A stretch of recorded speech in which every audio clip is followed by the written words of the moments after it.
You may have seen this video going around the internet. I mean, even Ryan Reynolds himself did. It was made by VFX artist Taran Singh. I actually got to talk with him recently and he showed me how the effect was done. He went through the entire process showing his workflow in different programs like Blender, Nuke, Silhouette, and After Effects. So I'm really excited for you guys to see this video as I feel like I learned so much as an interviewer and I hope you guys will too. So if that sounds good to you, hit that subscribe button, sit back, relax, and enjoy. To set some context, if you look at his channel, you'll notice that 9 months ago, he released another video with Wolverine's mask. This was made before the movie came out, and if you look at the two videos side by side, you can see they're very different. The new one, which is the specific video we're going to be talking about today, has a mask that more closely resembles the one we saw in the actual movie. But here's Taran talking about what made him start this project and the differences between this video and that older trailer one.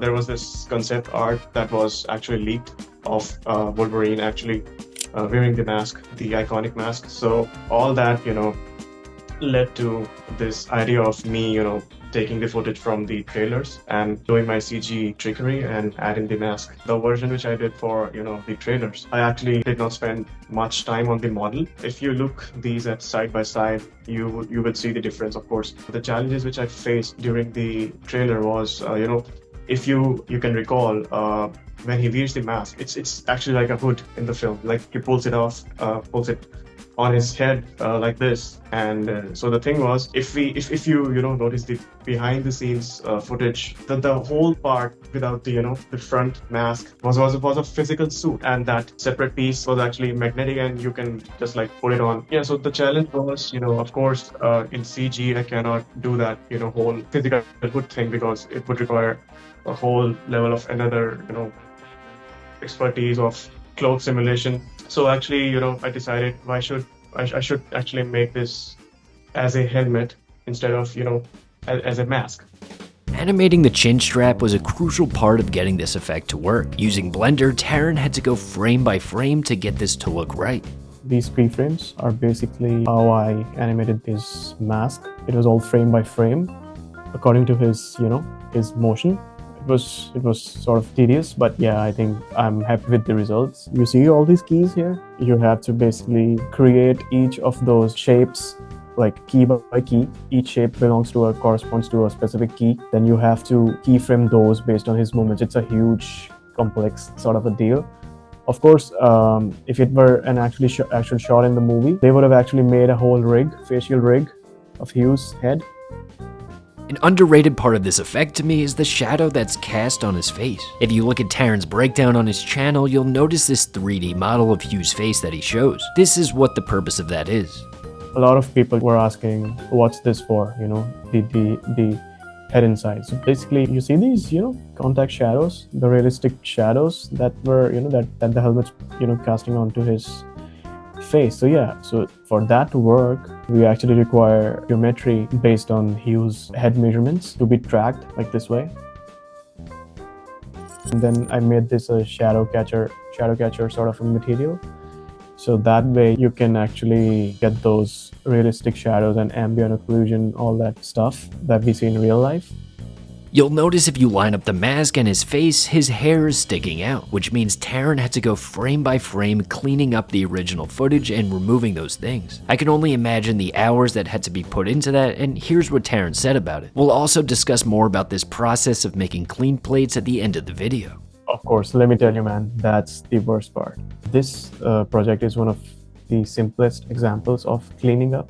But if we were to talk about an actual shot, you have to clean out all the background, people, buildings and all that. So that's insane. I don't even want to, think about that. It's like, it messes with your head. Of course, this and, rotoscoping, these are two of the, most hated tasks in, VFX. To track the mask onto the actual footage of Hugh Jackman's face, Taran used the compositing program Nuke.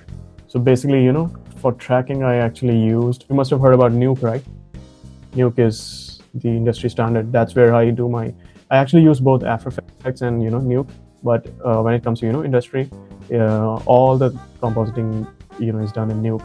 Why Nuke is preferred over After Effects for compositing? Let me show you. So you can actually bring in whole CG models in here. I actually added this node called read geometry, and I can just go here. So see, this is the head model. You can actually, bring that here. After bringing that, you have to do a rough camera track so that the geometry actually attaches to his head. Basically, you create a mask around his head, and block out everything else but except his head, and then you run this camera tracking pass. So you have to go to each frame and manually move it and do all that deal. See, this was very, very tedious, and this is I had to do this for each shot.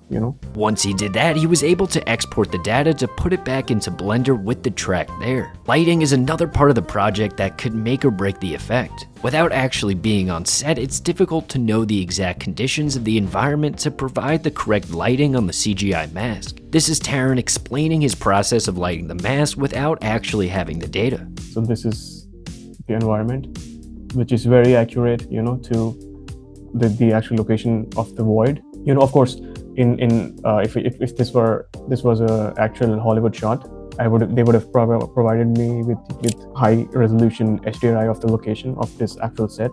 But of course, this is not an actual shot. So yeah, the most trickiest shot was this one, I think. The famous Logan crawl, the animal crawl. So you see this thing, right? This plane.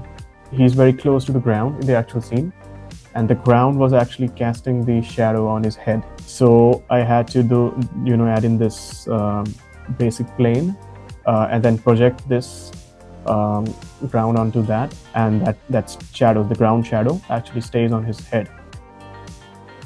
So that way it looks like the actual ground is casting the shadow on his face. Keep in mind, this entire process had to be repeated for every shot in this sequence. And if you look, there is a lot. For this shot, the LFG line, Taran had the difficult task of animating the chin strap over Hugh Jackman's actual chin. It took even more meticulous animation frame by frame. Here actually I had to animate, when he says LFG, so you can see his chin, right? It's actually blocking out the mask. So I had to manually animate, his chin here. And other than that, you can see I had to match the focal length of the actual shot. It's getting blurred here, and this is the focus point, just like the actual shot. Taran also explained to me the importance of getting a good track, because that's what allows you to get accurate motion blur. The motion blur, then again, that's all, if you have the tracking right, the motion blur will automatically, work that way. Like we discussed before, this was a very tedious process. The most tedious step was creating the clean plates. Using a program called Silhouette, Taran once again had to go frame by frame for every shot to achieve this. And this gets, much more crazier when the shot is complex. For example, that, the famous crawl, which I was showing you earlier, that was insane. And that's the process of adding Wolverine's mask to Deadpool and Wolverine. Thank you guys for watching, and if you could do me a favor and check out Taran's channel and original video, it will be linked below. Tell him I sent you. And thanks again for Taran for talking with me. There's so much more to this interview where we just talk about movies and nerd out about certain effects, and that part was really fun. So let me know in the comments if that's something you guys want to see. I'm glad that, we actually did this, because I want to, there's a lot of misconception about CGI and VFX, be it Twitter or like anywhere. Of course, those who are not much familiar with how it works. So I'm glad, this is sort of a platform you provided me, and, this was a lot of insight and, a lot of good stuff.